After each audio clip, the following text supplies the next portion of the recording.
Kakak para pelatih andalan daerah Kuarti daerah Jawa Barat yang pada kesempatan ini juga Kapus Diklatda, kakak dari Kuarcap sewilayah Bandung Raya atau Priangan yang saya hormati, saya banggakan para peserta Karang Pamitran yang berbahagia.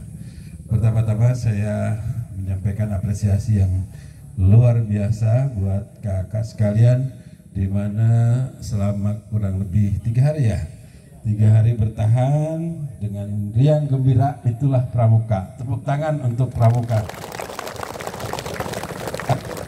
Kakak yang saya hormati, sebelumnya saya ingin menyampaikan permohonan maaf dari Kak keluarga kita, Kak Atalia, di mana mungkin pada kesempatan 3 hari ini beliau tidak bisa hadir secara pribadi sehubungan dengan banyaknya tugas yang harus beliau laksanakan dalam kapasitas sebagai Ibu Gubernur yang begitu padat dengan kegiatan-kegiatannya, apakah itu jabat bergerak, badai bunda PAUD dan lain sebagainya. Kak Atalia menyampaikan salam buat kakak sekalian. Hari ini pun beliau bergerak menuju Bali ya, dari Solo kalau nggak salah. Jadi beliau dengan Kang Emil, Pak Gubernur, ada tugas di Solo, kemudian beberapa daerah di Jawa Tengah, dan menuju ke Bali hari ini karena hari Selasa Warti Daerah Gerakan Pramuka Jawa Barat akan melaksanakan sandi komparasi ke Kuarcap Bali ya. Nah itu sekali lagi beliau menyampaikan salam kepada kakak sekalian. Kakak sekalian yang saya hormati, saya sebenarnya pada saat pembukaan bergerak menuju Jatinangor ini, bahkan saya akhirnya datang ke sini sekitar maghrib ya pada waktu itu, karena saya pulang langsung dari Balikpapan ya. Jadi dari Balikpapan di perjalanan ada tugas dari Pak Sekda untuk gitu ya. Ada tugas Pak Sekda untuk menutup acara di Dispora di Arca Manik.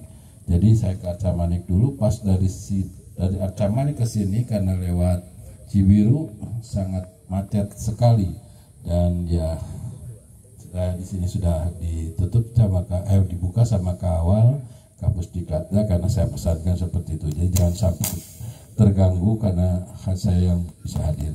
Untuk itu insya Allah pada hari ini ada beberapa rangkaian acara Jatinangor itu, daripada Karang Pamitran memberikan jam pimpinan, kemudian nanti penutupan, dan kita lanjut pemberian ijazah KPD di Pusdik. Baik sekalian, supaya kita lebih semangat, lebih riang gembira, saya ingin nyanyi bersama kakak sekalian sambil bergerak lagunya Kata Lima. Udah paham? Siapa suka hati tepuk tangan. Ya, semua nyanyi dan semua bertepuk tangan, kemudian tepuk tangan, petik jari, tepuk paha, injak bumi, dan kata amin. Ya, jadi jangan tegang gini, ya kan mau pulang harus gembira. Ya, kalau saya teriak kata 5, maka dijawab langsung siapa suka hati tepuk tangan ya. Oke, siap ya. Kata 5. Hati tepuk tangan. Siapa suka hati tepuk tangan. Siapa suka hati dan memangnya begitu. Siapa suka hati tepuk tangan. Siapa suka hati petik jari. Siapa suka hati petik jari. Siapa suka hati dan memangnya begitu. Siapa suka hati petik jari. Siapa suka hati tepuk paha. Siapa suka hati tepuk paha. Siapa suka hati dan memangnya begitu. Siapa suka hati tepuk paha. Siapa suka hati injak bumi. Siapa suka hati injak bumi. Siapa suka hati dan memangnya begitu. Siapa suka hati injak bumi. Siapa suka hati kata amin. Amin. Siapa suka hati kata amin. Amin. Siapa suka hati dan memangnya begitu. Siapa suka hati kata amin. Amin. Siapa suka hati kata lima. Amin. Bukan kata lima ya. Siapa suka hati kata lima. Amin. Siapa suka hati kata lima. Siapa suka hati. Ya. Oh, jadi saya nggak konsen ya. Aduh. Luar biasa. Ulangi. Dari mulai yang itu aja ya. Kata limanya ya, siap ya. Siapa suka hati kata lima. Amin. Siapa suka hati kata lima. Amin. Siapa suka hati dan memangnya begitu. Siapa suka hati kata lima. Amin. Ya, di belakang tepuk tangan semuanya, Mas sekalian. Baik sekalian, ada beberapa hal yang ingin saya sampaikan. Yang ini adalah merupakan arah kebijakan Partai Nasional Gerakan Pramuka. Tapi mungkin ada pepatah mengatakan kalau tak kenal maka tak sayang ya. Baik sekalian, walaupun sudah banyak yang kenal dengan saya karena saya di Kuarti daerah Jawa Barat sekarang ini sudah periode ketiga kayak. Pernah jadi Waka Bidang Orgakum periode Kang Dede pertama, Waka Bina Muda masih di periode Kang Dede, Waka Bina Wasa di periode Kang Dede kedua, kemudian Waka Orgakum lagi di Katalia sekarang, dan bergeser lagi sekarang jadi Waka Bina Wasa. Yang belum adalah Waka Bini Muda. Ya kan Bina Muda sudah, Bini Muda aja yang belum ya. Oke, tuh tangan itu mas supaya suri adalah ulah tegang-tegang. Kata lima amin yang terakhir Kak. Baik sekalian yang saya hormati, saya banggakan ya. Saya ya kalau bicara di Gerakan Pramuka, rasanya dari mulai saya siaga belum pernah ya, kalau poin bola kan menggantungkan sepatu ya. Kalau saya barangkali menggantungkan kacu gitu ya. Siaga, penggalang, penegak, pandega saya ikuti. Pada masa-masa penegak pandega saya pernah jadi ketua Dewan Kerja Ranting di Cibung Bulang, Kabupaten Bogor sana. Kemudian pernah jadi ketua Dewan Kerja Cabang Kabupaten Bogor, pernah jadi andalan cabang, ketua Kuarcap ya di Kabupaten Bogor, pindah ke Bandung jadi wakil ketua saya bilang tadi untuk yang ketiga periodenya, dan juga alhamdulillah di Kuarnas di aku sekarang pun sebagai pengurus Kuarnas, sekretaris Bina Orgakum atau Komisi Orgakum. Itulah sehingga alhamdulillah Allah memberikan satu kesempatan kepada saya untuk mengabdikan diri di Gerakan Pramuka, dan dari situlah saya pun seiring dengan karir saya. Jadi kalau orang lain barangkali karena jabatan jadi pramuka ya, kalau saya alhamdulillah dari pramuka jadi punya jabatan gitu ya. Gitu. Jadi ketika saya jadi ketua Kuarcap, saya masih eselon 4 ya, Kasubag Pemuda dan Olahraga di Kabupaten Bogor. Dan ketika yang kemarin masuk eselon 2 di provinsi, jadi Kadis Pemuda dan Olahraga Provinsi Jawa Barat. Sekarang saya bersama-sama Pak Gubernur dan pimpinan lainnya di Gedung Sate sebagai staf ahli Gubernur bidang pemerintahan, hukum dan politik. Jadi dari situ saya ya, mungkin tadi kan karena camat jadi pramuka gitu ya, karena asisten jadi ketua Kuarcap. Kalau saya karena pramuka saya dapat jabatan amanah dari pimpinan saya. Ini bukan argul payung butut, tapi sengaja saya sampaikan supaya ada motivasi dari kakak sekalian. Karena saya pun sama pernah jadi guru 11 tahun ya, ngajar di Sanawiyah, di Aliyah, di SMP, di SMA, sampai di perguruan tinggi sendiri. Jadi kurang lebih sama dengan kakak sekalian, walaupun saya magister teknik, tapi saya juga pernah menjadi guru ya di beberapa tempat pendidikan. Itu kaitan perkenalan. Kemudian selanjutnya sekalian, karena hubungannya saya dengan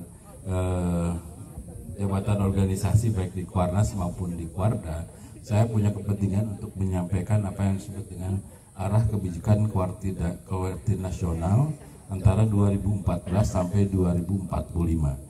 Jadi kuartir nasional sekarang ini bersama-sama pemerintah Republik Indonesia sudah memiliki acuan arah kebijakan, yakni kita ingin menjadikan pada tahun 2045 itu Indonesia sejajar dengan negara-negara maju lainnya di dunia.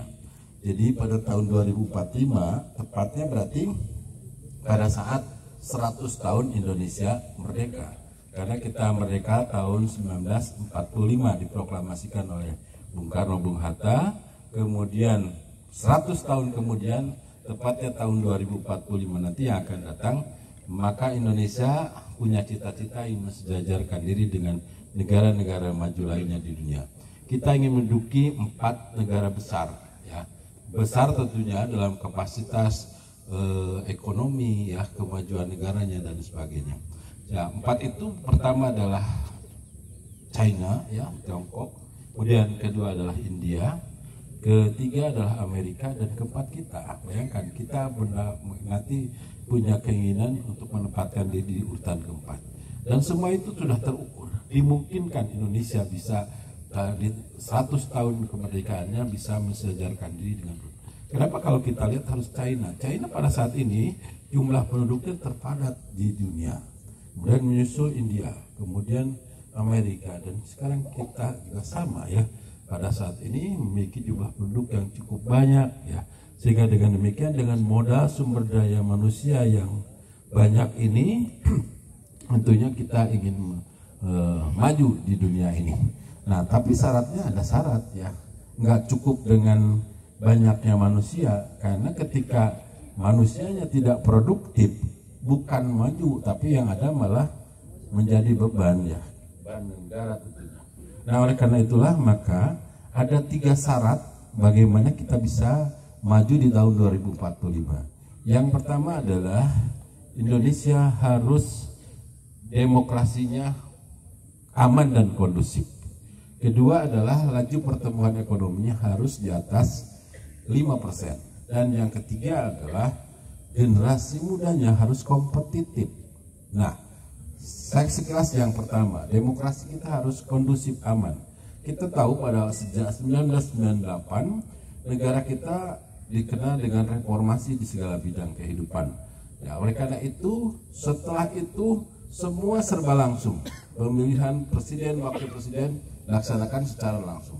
Pemilihan gubernur secara langsung. Pemilihan bupati, wali kota secara langsung. Sampai milih ketua DKMG langsung, gitu ya.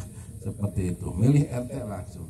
Nah, namun demikian dengan adanya pemilihan yang langsung ini, terkadang karena kita mungkin belum dewasa berdemokrasi, timbul retak-retak perpecahan, ya kan?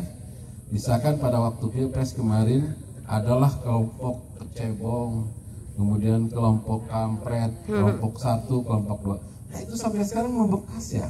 Kalau kita lihat Facebook, Instagram, itu grassroots-nya itu, ya, akar bawahnya itu para pendukung masing-masing capres itu masih bertengkar, saling ledek gitu, ya, sampai sekarang. Padahal yang berkompetisi menjadi capresnya pun sudah bersatu dalam sebuah kabinet yang sama.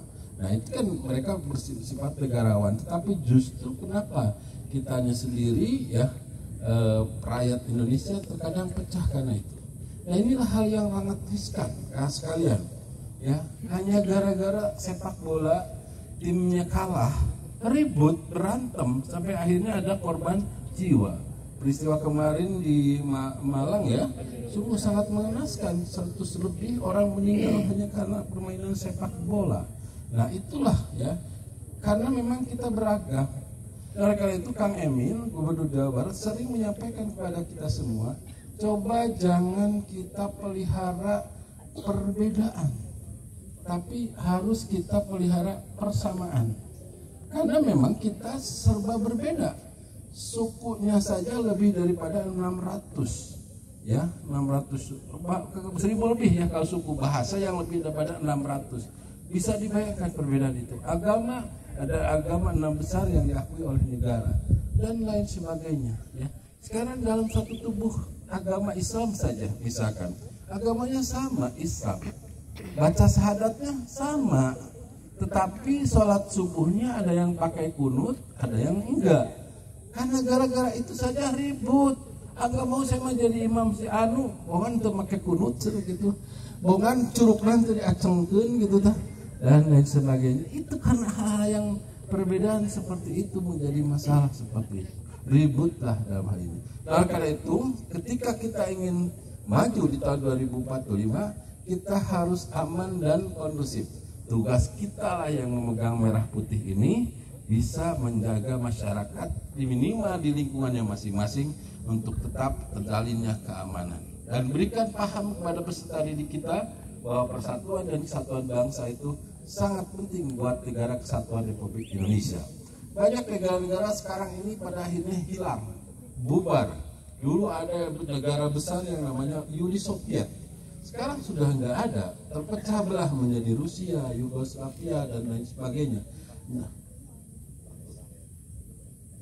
boleh ya, sok mangga daluruk lah, gung reketak manglayang ambruk, nah gitu ya, gung ya silakan. Kedua atuh kotornya mau pulang il lah ya. Oke ya, kayak sekalian. Jadi intinya yang pertama adalah demokrasinya harus aman dan kondusif.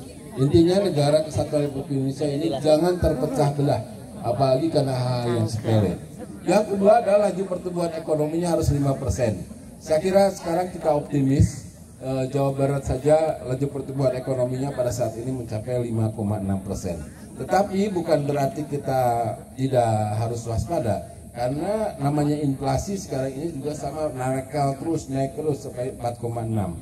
Semestinya ketika laju pertumbuhan ekonomi di atas 5, maka namanya inflasi jangan lebih daripada 2. Nah sekarang ini inflasinya sudah sama 4. Jadi kita harus waspada kan sekalian. Nah dalam hal ini inflasi itu diantaranya adalah banyak disebabkan karena mahalnya kebutuhan pokok. Aneh kan, yang mahal itu sekarang ini bawang, cabai ya.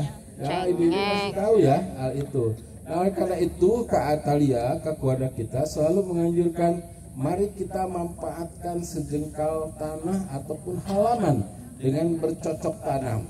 Bila mana perlu kita pakai pot, tanam cabai, tanam cengek ya, tanaman bawang dan lain sebagainya. Sehingga dengan demikian kebutuhan-kebutuhan pokok seperti itu tidak harus kita beli. Maka karenanya kita bertahan dari situ. Nah inilah prinsip pramuka itu harus sampai ke situ kan sekalian. Jadi jangan selalu kita konsumtif sifatnya, kita juga harus produktif. Itu yang kedua adalah pertumbuhan ekonomi. Nah yang ketiga adalah tugas kakak ini yang sangat penting bagi para pembina dan pelatih gerakan pramuka. Apa itu? Generasi muda kita harus kompetitif. Nah sekalian, kalau kita lihat sekarang, yang punya peserta didiknya adalah penegak. Katakanlah penegak itu 16 sampai 20 tahun ya. Kemudian pandeganya adalah 21 sampai dengan 25 tahun. Sekarang saya ambil rata-rata saja yang di tengah-tengah, 20 tahun peserta didik kakak-kakak di Ambalan, 20 tahun. Nah maka pada tahun 2045, dari 2022 ini berarti ke tahun 2045 ada tenggang waktu berapa tahun? 23 tahun.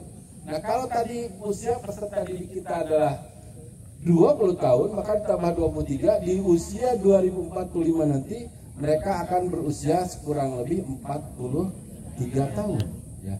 Katakanlah itu yang penggalang pada saat ini, yang pandega pada saat ini, maka pada tahun 2045 itu mereka akan berusia antara 40 sampai 50 tahun lebih dikit lah. Nah maka disitulah mereka itu sampai pada puncak kehidupan, karena biasanya siklus kehidupan manusia mereka itu baru menemukan jati dirinya adalah setelah usia 40.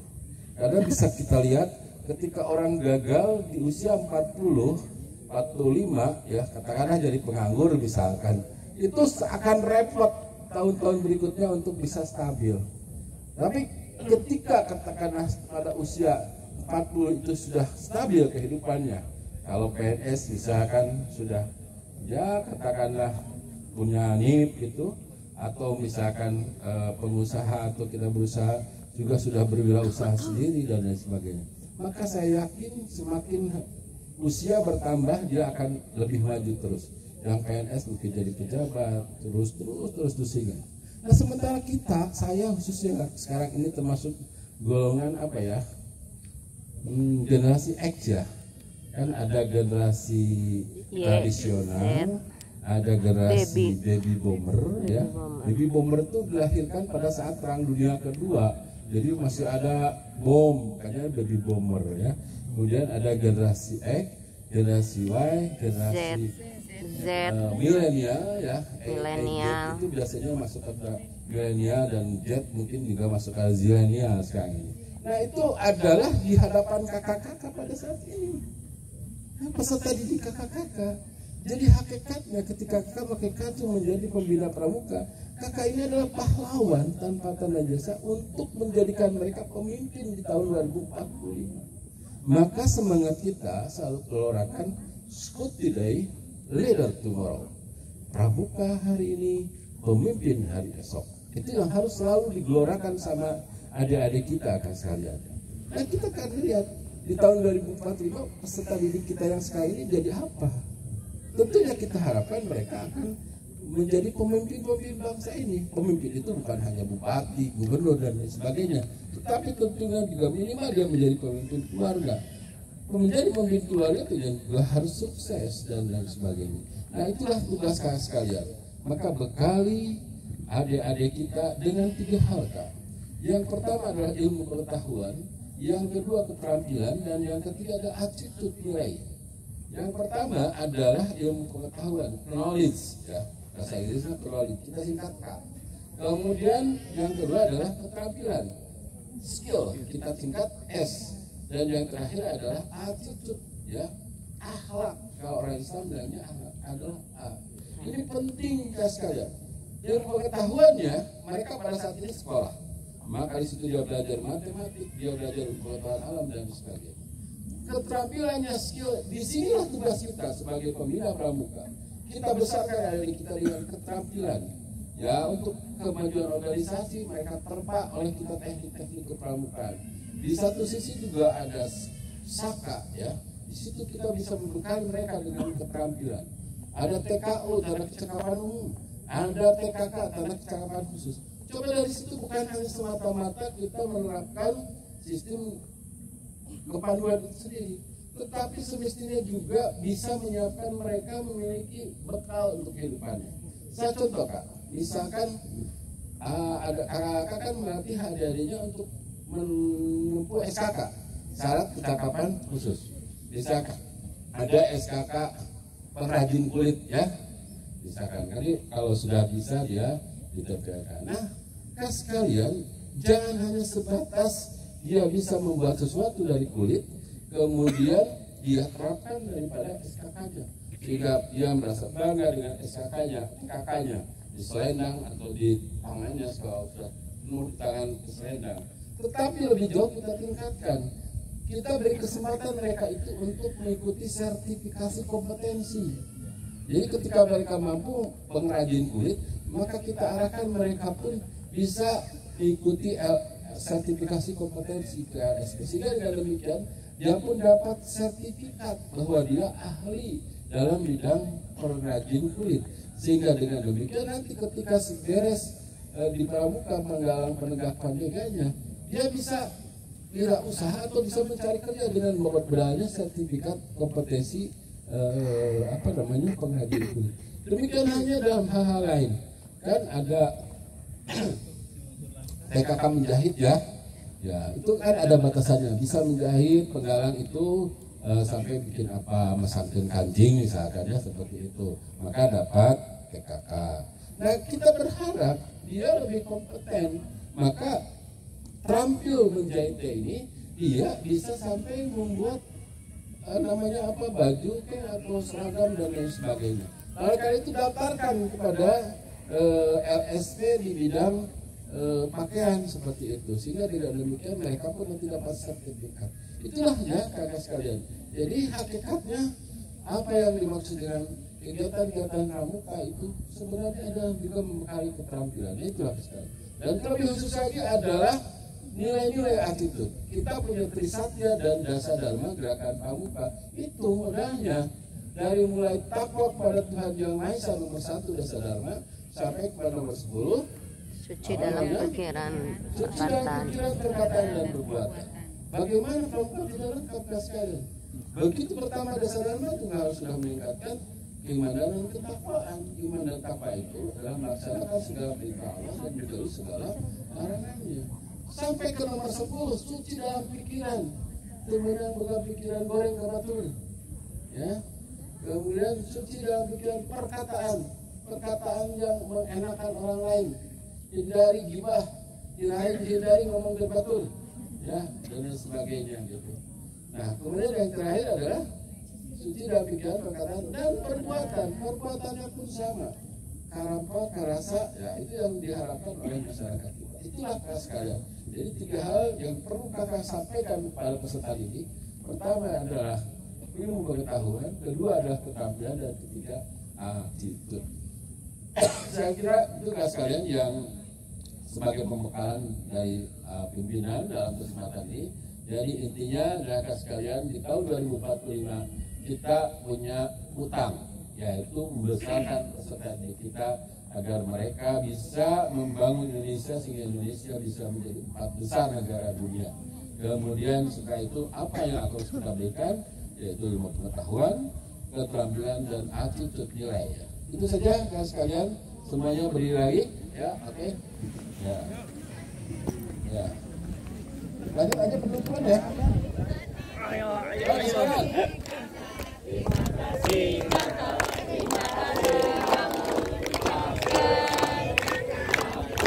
Ya, mohon perhatian.